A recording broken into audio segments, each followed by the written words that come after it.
um jovem adotado, que descobre ter sido sequestrado poucos meses após o seu nascimento. O amparo espiritual de sua mãe desencarnada. O encontro de um grande amor de outras vidas. A redenção por meio de provas familiares. De Nadir Paes Viana, pelo Espírito Sampaio de Albuquerque. Um grande lançamento da editora Letra Espírita, que proporcionará a todos os leitores um sublime encontro.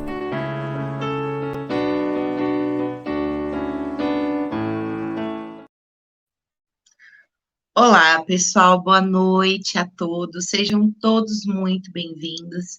Estamos aqui reunidos mais uma vez para o penúltimo estudo do livro Não Se Escapa das Leis da Vida. O livro Não Se Escapa das Leis da Vida foi lançado no ano passado pela editora Letra Espírita e está disponível para compra lá no site da editora, que é o www.editoraletraespírita.com.br. E se você está chegando aqui pela primeira vez, então, eu convido você para, nesse momento, assistirmos juntos ao book trailer para você conhecer um pouquinho mais desse livro que nós estamos estudando.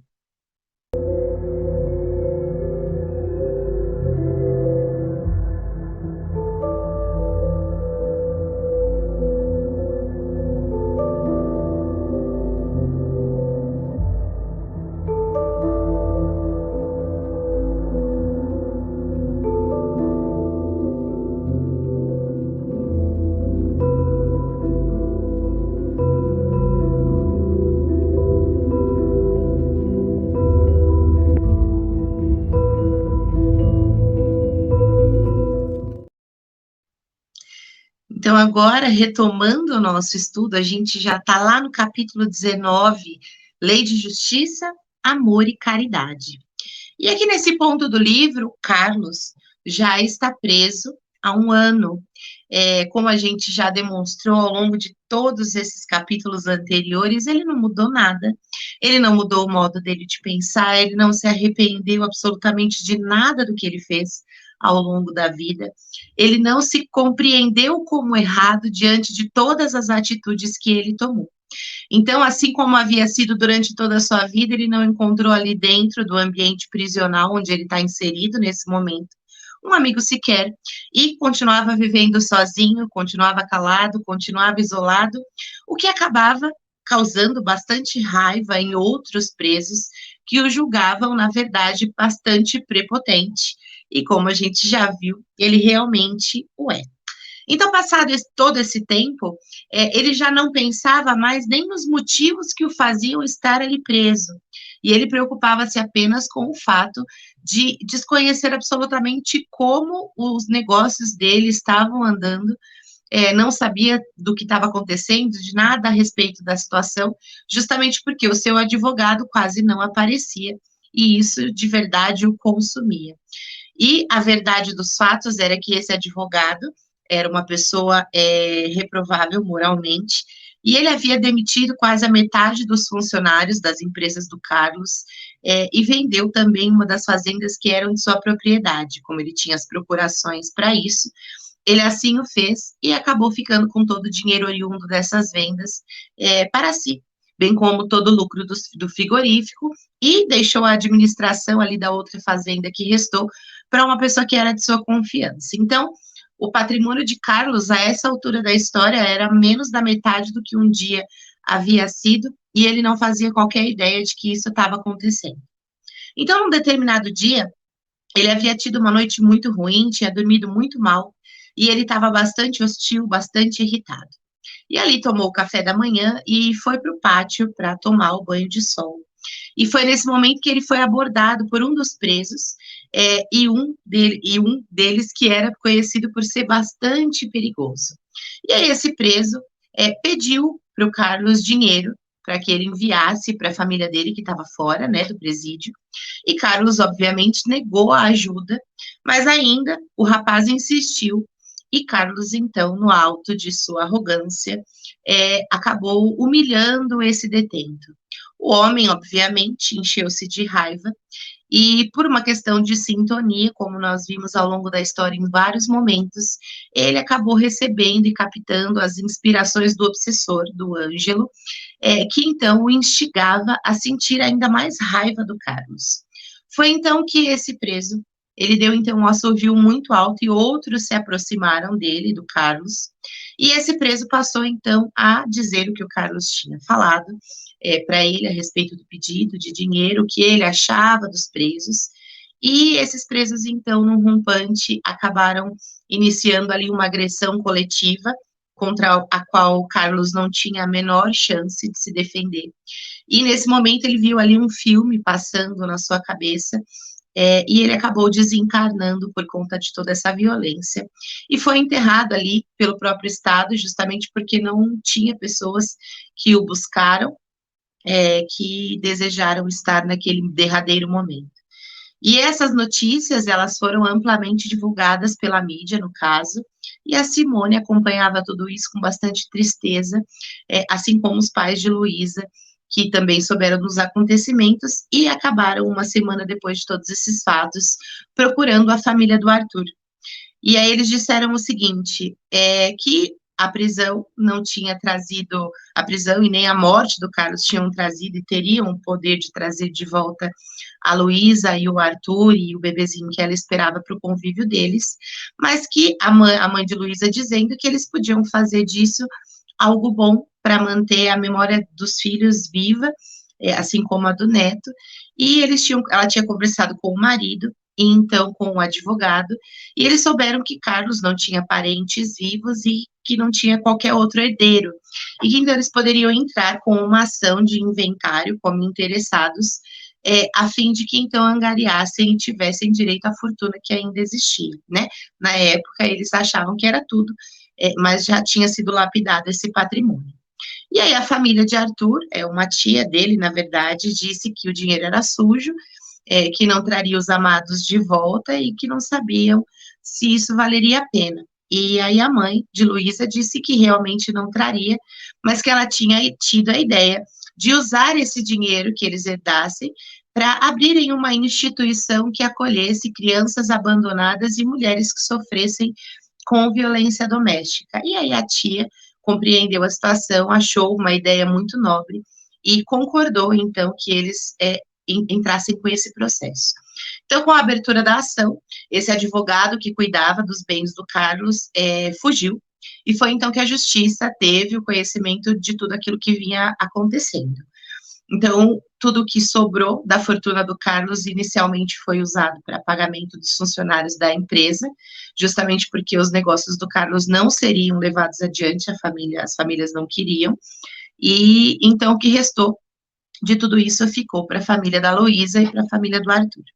Então, com bom sentimento, com ânimo firme, bastante vontade de fazer parte de uma mudança efetiva na vida das pessoas que precisassem, eles prosseguiram, então, com os planos, e um ano depois, a sede da instituição foi finalmente inaugurada. A família da Luísa era bastante influente ali no Rio de Janeiro, ambiente onde se passa boa parte da história, e muitas pessoas importantes, conhecidas, compareceram ali a fim de conhecer a localização e os objetivos daquela instituição. E dentre essas pessoas estava a Simone. Ela sentiu dentro de si uma necessidade muito grande de estar ali naquele momento, e depois da morte do Carlos, ela resolveu voltar para o Rio de Janeiro. Ela estava morando fora, né? Tinha sido promovida e transferida para uma outra sede da empresa dela, onde ela trabalhava, e ela, então, aproximou-se da mãe da Luísa e Deus deu a vontade nela de apresentar-se como ela efetivamente era. Então, ela disse que se chamava Simone e que era a amante do Carlos. A mãe da Luísa, obviamente, sofreu um choque, mas respirou fundo e em seguida disse que ela era bem-vinda àquele espaço de luz e que ela não se preocupasse com o que ela havia sido do Carlos, justamente porque ela entendia que a Simone também tinha sido tão vítima dele quanto a filha dela havia sido. Ela diz que Carlos tinha o poder de afetar as pessoas de forma bastante negativa e que ela via ali no olhar triste de Simone que ele também havia matado algo dentro dela. E foi então que a Simone desabou em choro e foi então acolhida e abraçada por aquela mulher que tinha perdido a filha e ela se sentiu ali acolhida naquele instante. Então, depois que ela se acalmou, ela disse então que estava disposta a se voluntariar ali dentro da instituição e a mãe da Luísa prontamente aceitou a ajuda. Em pouco tempo, a instituição que chamavam Luar, iniciais de Luísa e de Arthur, cresceu e passou a atender muitas mulheres e crianças. Os voluntários apareceram aos montes e então contavam com uma equipe de médicos, enfermeiros, psicólogos, pedagogos, advogados, professores, todos imbuídos do sentimento de ajudar o próximo que tanto sofria aí com as mazelas do mundo. E do lado invisível da vida, Luísa, Arthur e Amadeu, o bebezinho, já estavam recuperados do choque da desencarnação e eles tiveram, então, autorização para trabalhar junto àquela instituição que levava a inicial de seus nomes e que também traziam a vida, a memória daquilo que eles viveram aqui na Terra. Ali, então, eles ministravam passes calmantes, fluidificavam a água, serenavam os corações e intuíam bons sentimentos e fé naqueles que buscavam ali abrigo e cuidado. Então, quando a Simone, lá no passado, tinha mudado-se para o Rio Grande do Sul, como eu disse, ela passou a frequentar um centro espírita e ela buscava ali dentro auxiliar como podia. E ela fez um curso de passe naquela época que foi bem aceito dentro da instituição Luar. Então, ela usava essa técnica para acalmar as pessoas que chegavam ali, melhorando as suas energias e proporcionando calma e reequilíbrio para as soluções dos problemas que eles levavam até a instituição que eram vivenciados por eles. Ela era muito querida, e além disso, ela também ajudava na administração, nas questões burocráticas da casa. Alfredo e Roberto, os mentores, de vez em quando também iam até a instituição ajudar no que pudessem, principalmente quando chegavam pessoas que, além do medo de uma situação de violência, traziam consigo o medo de perder o que tinham. Como eles faziam lá na colônia Luzes da Renovação, eles auxiliavam os apegados à matéria, e assim também encontraram espaço para trabalhar ali do lado invisível da instituição Luar. Aliás, os amigos se encontravam, né, nesses momentos, porque eles já não estavam mais juntos, já que o Roberto, então, tinha iniciado a sua missão de mentorar um espírito amigo que havia reencarnado. Ele havia aprendido, obviamente, muito com o Alfredo, e eles eram muito gratos um ao outro por tudo que haviam aprendido.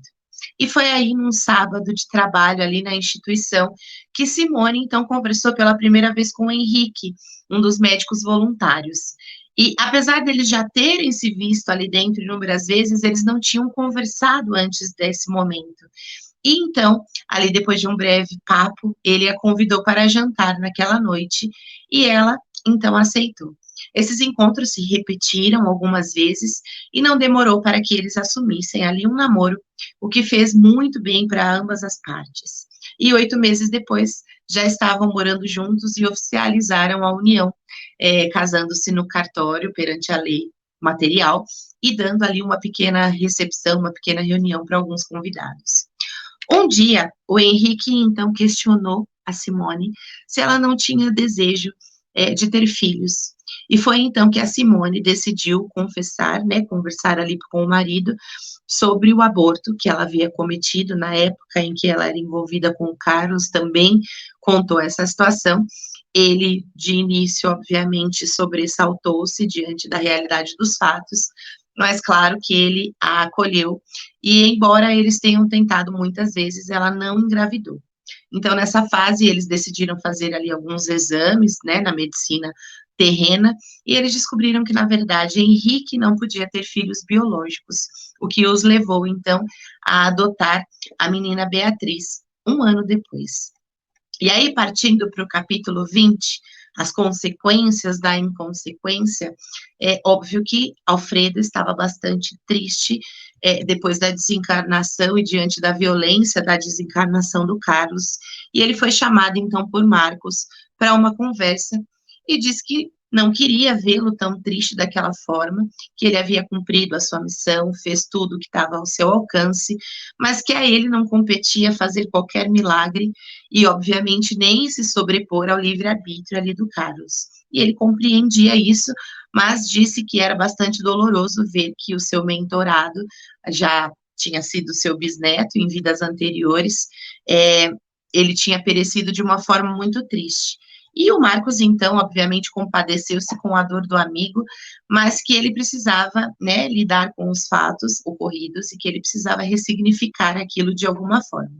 E que tudo que ele havia vivenciado como mentor do Carlos era uma fonte de muito aprendizado para outros espíritos que enveredariam, então, pela mentoria dos encarnados. E ele então convidou para uma palestra para que ele explicasse e demonstrasse como tinha sido a sua experiência como mentor desse encarnado do Carlos. Então, no dia combinado, o auditório ali estava cheio no plano espiritual, e dentre os integrantes da plateia, claro, estava Roberto.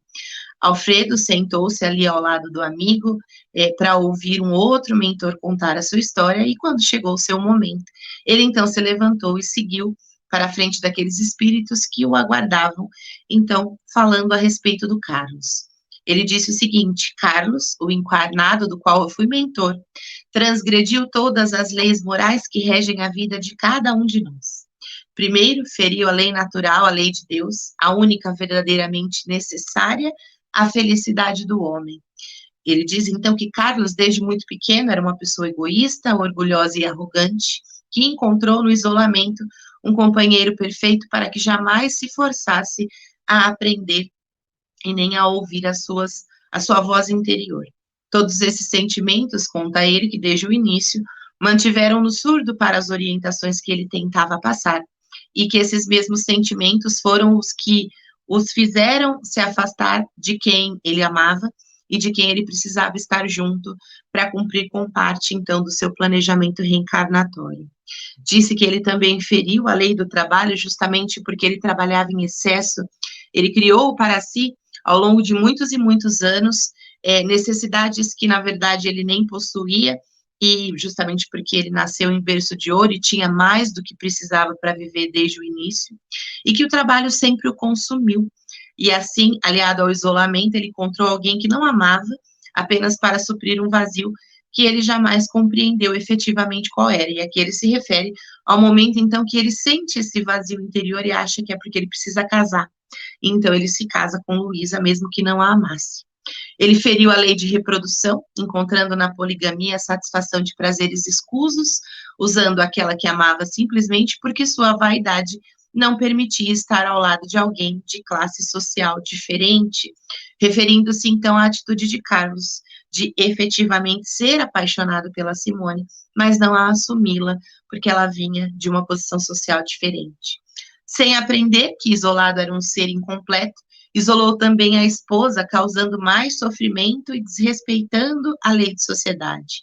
Transgrediu a lei de adoração, agindo de forma errônea, tendo más atitudes com os que o cercavam e que para ele trabalhavam. Ele era arrogante, ele era impertinente, ele era prepotente, e ele jamais permitia se permitir enxergar aquelas pessoas como necessárias na vida dele, mas sim como meros instrumentos para a realização de seus interesses de grandeza e de acúmulo desenfreado. Ele também desrespeitou a lei de conservação, já que ele jamais se contentou com aquilo que é necessário para a vida humana, buscando sempre o supérfluo e agredindo a natureza de forma a satisfazer interesses inúteis, esbanjando dinheiro de forma errada e afetando outras pessoas e seres vivos com seu desprezo pelo que a terra lhe fornecia. Foi também contra a lei de liberdade, quando tomou atitudes impensadas e graves que acabaram ceifando vidas inocentes e que apenas fizeram com que ele sentisse justamente porque elas só fizeram com que ele sentisse o seu orgulho ferido. Ele também sentiu a lei do progresso em ação, já que ele não se esforçava para cumpri-la, e infelizmente ainda assim ele não entendeu, mesmo quando tudo o que tinha não serviu para devolver-lhe a liberdade que ele havia perdido. Ele perdeu tudo, ele jamais refletiu, jamais foi uma pessoa resignada e muito menos pediu perdão. Ele nunca havia recorrido a Deus para compreender que estava em trilhas erradas. Ele falhou ali nas provas da riqueza de forma bastante vergonhosa. E, por fim, ele sentiu o chicotear das próprias ações, ferindo aí a lei de justiça, a lei de amor e caridade, que jamais ofertou a qualquer pessoa que fosse, qualquer pessoa que tenha cruzado o seu caminho. Ele não aprendeu nada e acabou perecendo pelas garras do orgulho e da soberba, finalizando então uma encarnação absolutamente perdida, uma encarnação de estagnação, que infelizmente tinha chegado ao fim de forma bastante violenta. E aí ele finaliza dizendo: este foi Carlos, meu mentorado, espírito apegado à matéria, extremamente inteligente, mas desprovido das qualidades morais que todos nós precisamos perseguir ao longo das sucessivas encarnações. Hoje, como não poderia deixar de ser, haja vista a medida de justiça, encontra-se infelizmente mergulhado em seu próprio umbral de solidão, sem um pedido de socorro e sem a consciência de que há algo muito maior que ele, que o ama e que poderia tirá-lo da situação que ele está vivenciando neste momento. Então, este é o fim do capítulo 20, o nosso último capítulo de estudo. Na semana que vem vamos finalizar com os dois últimos capítulos, 21 e 22, mas eu já vou aproveitar para contar para vocês uma novidade. Agora, na seleção do Clube do Livro Letra Espírita do mês de outubro, será lançado o meu novo romance, Almas Apaixonadas. Um livro bastante diferente deste que nós estamos estudando, mas um livro cheio de boas lições, cheio de conteúdo doutrinário, apesar de ser um romance, mas muito rico do ponto de vista de estudo também, apesar de estar ali inserido dentro de uma narrativa bastante envolvente. E eu convido vocês, então, a conhecer o Clube do Livro, só acessar www.letraespírita.com.br, ele vai estar disponível no plano romance, então é só você ir lá, tem planos para todos os bolsos, para todos os gostos, e será com muita alegria que, mais uma vez, eu chegarei até a casa de vocês por meio do meu livro, sempre com a esperança e com a vontade verdadeira de que seja instrumento de luz e de aprendizado para cada um de vocês, tá bom? No próximo estudo, o último já, a gente se reencontra. Muito obrigada pela companhia nesse nosso dia de estudo e a gente se vê em breve. Um beijo, tchau, tchau.